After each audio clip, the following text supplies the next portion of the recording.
Hi, my name is Amy Dragonfly. I just want to start putting some videos out there. I made one and then with the intention on doing something every week, and I never did it. Life got in the way. I'm bipolar. I have a lot of issues. I'm hearing impaired. Um, I've been through a lot in my life, and I want to talk a little bit about those issues and just let everybody know you're not alone. Things are hard. I think I made my video over the summer, and then I got COVID, and I was sick. I'm not gonna lie, but it wasn't as bad as I thought it was gonna be, and I'm fine. I have no after effects. I'm against the vaccine for myself, but not for everybody else. My political views really doesn't matter on this. What matters is I know there's other people who are going through a hard time mentally and with the pandemic and how the world is going. And when you have issues like bipolar, I also have addiction issues. Like I said, hearing impairment. Life is tough. I moved from New York State to Florida almost 2 years ago, and life is up and down. I'm actually home in New York right now visiting family. Happy Thanksgiving.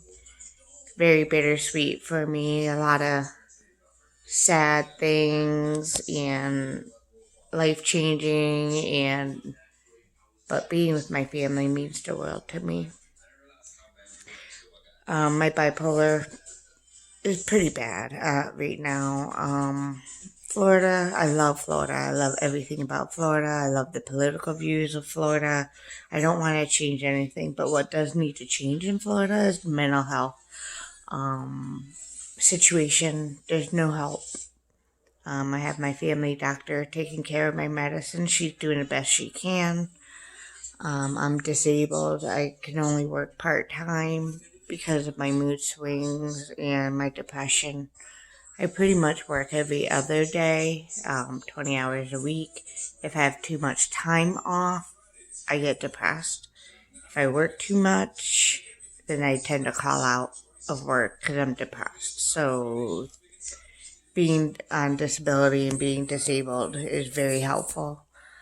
I have not been in the hospital since I've been on disability and since I started working part-time.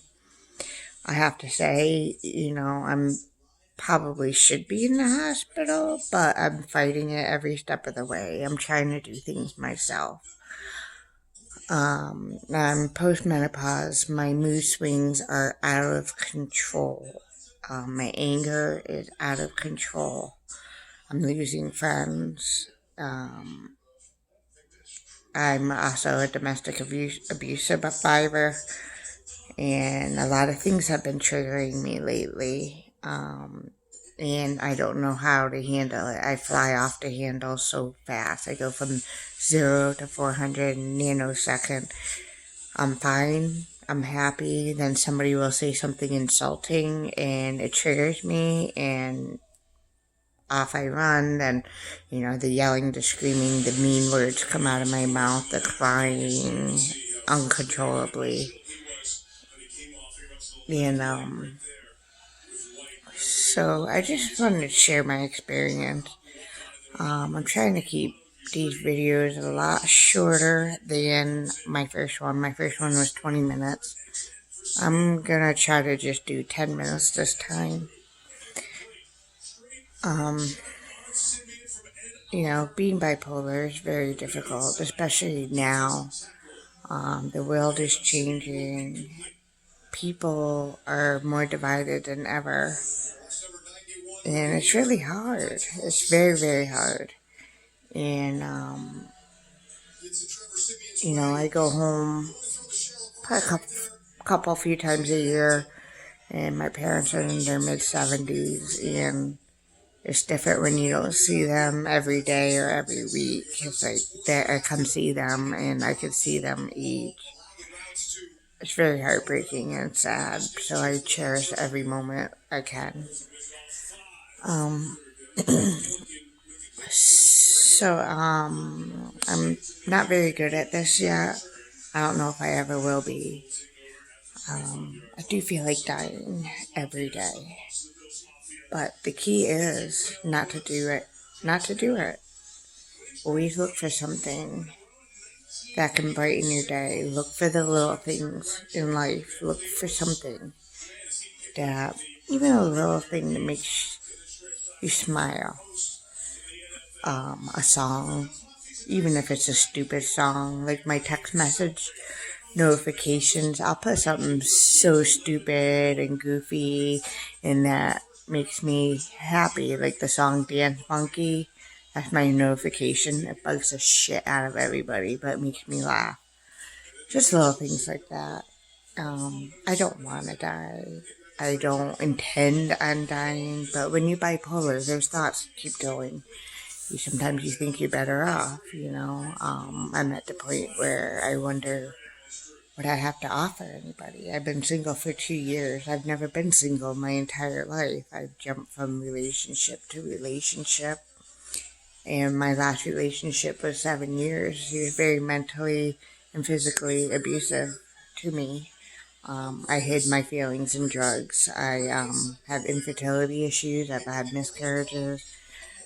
Life has not been easy. I know there are so many people in such worse off situations, but life in my brain is not easy at all.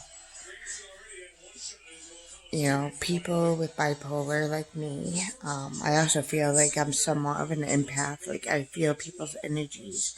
And with somebody who has bipolar, the energy that you feel can make or break the hour of the day. It could ruin your day. It could make your day happy. And, you know, I've been trying to spend more time alone. For somebody like me, that's very difficult because being alone makes me depressed. But then the energy of a lot of people, a lot of time, wears me out. It kills my brain. I'm tired, you know. I do drink a lot. I drink a lot of alcohol to try to cope. It's not a good thing. You know, and that's getting a little bit out of control. And that's my next step. I'm going to work on that. I quit for 4 years once, and it was good. My cholesterol is high, I've been told, and the only thing that I need to change that will lower is my alcohol intake. And it's with my medications and my mood swings, it's not a good mix. But I just want anybody who listens to this to know you're not alone. You know, there are a lot of people like me out there. There's a stigma to mental health, you know, and it's lonely. I have to say, it's very lonely. So I just have to find things, you know, and look for the good things. That's why I moved to Florida. I live 3 blocks from the beach because it's what I needed to do. Not everybody has that capabilities to do that, but, you know, I left my abuser and I got very lucky. I didn't have any furniture, and he was arrested and released, but I used it to my advantage. I got to stay in a domestic violence shelter in Florida, and I transferred myself there, and I took a horrible situation. I was almost blind. He broke my face. I took a horrible situation and created a new life for myself. I'm meeting all kinds of wonderful people, good and bad people. And I'm just finally noticing that no matter where I live or the people I hang out with, it's the same things over again and over again. It's different states, different towns, different people, but it's the same thing, you know.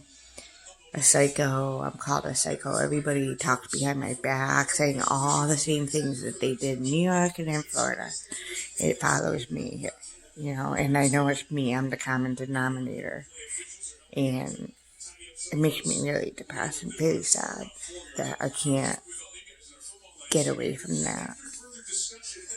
I'm a survivor of a lot of stuff. I will have to admit, my abuser raped me a lot.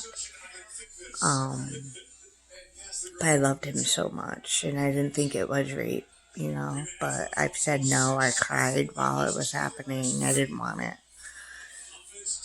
I know it's not the same as a stranger raping you, but in some ways, from hearing other people's stories about strangers doing that to a woman,